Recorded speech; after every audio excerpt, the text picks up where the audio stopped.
Hello, and today we're going to be reviewing the Bauer 2209c-b 20 volt 190 watt power source. So let's go ahead and get started.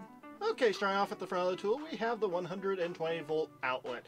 Now this is a light duty outlet. It's only good up to 150 watts at 1.25 amps. So it's really not going to be good for anything other than your laptops, routers, light duty electronics, small fans, or even some larger fans for short periods. Overall, this is going to be the most popular outlet on the tool, but like I said earlier, you really only want to plug in your light duty electronics. I found that it's very useful for when the power goes out and you need to plug your router in, or if you just need a little extra charge in your laptop battery.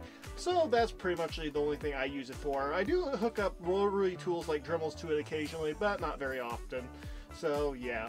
And that's about the size of it there. There is one thing about this outlet that I'm not a huge fan of, and that is having the USB ports directly above it. If you have a large charging block, say for a laptop, it can sometimes obstruct one of the USB ports, meaning that you won't be able to use all the ports that are available. So this is just something to keep in mind. I would have preferred having the USB ports off to the side, but this is the common design, and the Ryobi has the exact same issue. You can solve this by attaching a short extension cord to the inverter, but if you don't have one on hand, you're just going to have to, well, do without a USB port. So yeah, moving on. Okay, moving up to the two USB-A style ports above the outlet.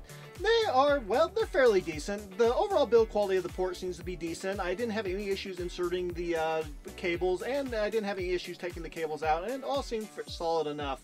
The ports are rated at 2.4 amps, which is going to be enough to charge your smartphone, but not really quick charge it. So if you need a quick charging option, bring your power brick for the outlet or a USB-C style cable for the USB-C port above them. At the end of the day, these ports seem to work just fine, and there really is nothing special about them. I think they work independently of each other. I was able to power both these fans at the same time without noticing any sort of power difference when I powered on the second fan in the video.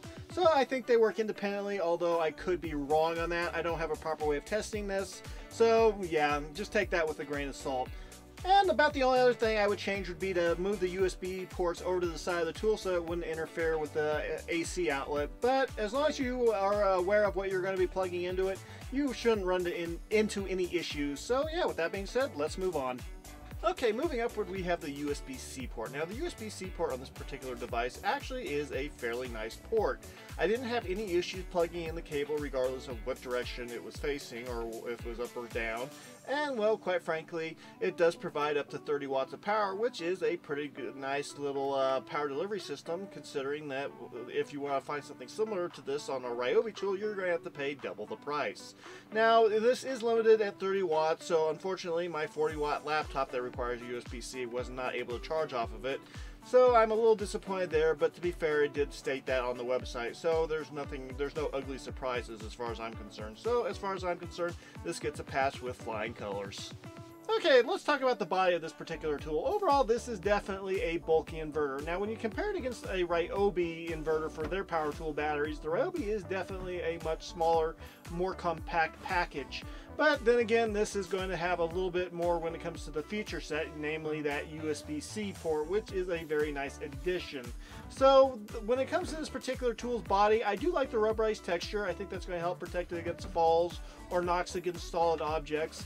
But it's definitely harder to grip, and the Ryobi is easier to carry around, so it's going to have to come down to personal preference. And at the end of the day, you're probably not going to be carrying these tools and using them at the same time. So I guess it doesn't really matter, but the Ryobi definitely has better ergonomics, while this has better features. But with that being said, let's go ahead and move on to the top of the tool and the rest of the features. Okay, moving on to the top of the tool, we have the LED light. Now, the LED light in this particular tool is going to provide a little bit of illumination and will give you the lay of the land in your house without power or at your camping site to let people know where you're at so you don't get lost in the woods, but it's not going to be exactly the best option for illuminating a work project or, well, lighting up a room to cook by. It'll get the job done, but it's not all that impressive. Like, in between the Bauer and the Ryobi, I'm going to say that I like the Ryobi's light a little bit better, but at the same time, the Bauer isn't bad either. So, either way, I think both lights are going to be good, and they will both get the job done, but I would rather use the Ryobi light than the Bauer's light. Okay, now the Bauer light does have an additional flashing light mode that the Ryobi does not have, which I'm grateful the Ryobi doesn't have it because I really don't like flashing light mode. So quite frankly, I'm sure somebody out there will find the flashing light mode useful, but for me personally, I'd rather have it just be a solid light. So with that being said, let's move on. Okay, next up we have the power switches. Now the top switch is going to control the light and the bottom switch will control the power for the tool. They both have a nice rubberized texture and it's easy to press with your bare hands or with gloves. There is a delay in between when you press the switch and when the light will become activated or when the tool becomes activated, which is a bit of a disappointment but pretty common on these sorts of tools. The top button you'll press once in order to turn on the solid light, and then you'll press again to activate the flashing lights, and then a third time will turn off the light. So everything here is fairly standard and there really is nothing to write home about other than the fact there is a little bit of delay, but like I said before, this is fairly common with this sort of tool. Moving on.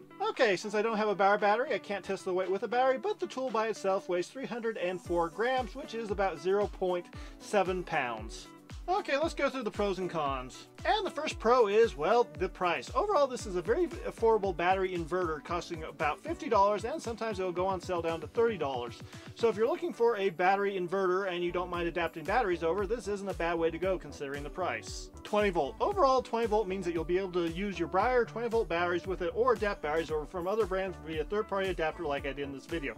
Just remember you do that at your own risk and could possibly void your warranty. 2 USB-A ports. I really do like having 2 USB-A ports because there's many devices that you would like to plug in at the same time, say a light and a fan plus your computer, and this allows you to plug all 3 in at the same time. Just remember the more devices you have plugged in, the faster the battery will die. USB-C port. Having the 30-watt USB-C port is definitely a nice feature and something that I wish the old generation Ryobi inverter had, but this does have it, so that makes me happy. LED light. While it isn't all that bright, it definitely is going to be useful in an emergency situation or while camping, so this is a pro in my opinion.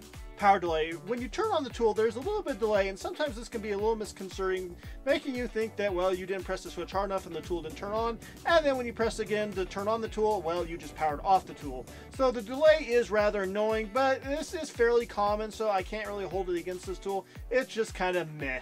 And the first con would be size. This is overly large. I don't think this tool needs to be as big as it is, and quite frankly other brands have been able to make them smaller, so this is a con in my opinion. Blinking light. I hate the strobe function. I wish there was no strobe function, and it's worthless in my opinion. I'm sure somebody likes it, but I don't. And last but probably the biggest con would be not pure sine wave. Now, you're really not going to find any 20 volt inverters that are pure sine wave. This is a modified sine wave, which means this is not going to be good for sensitive electronics, and it's not going to give you all the power you could possibly get out of your battery.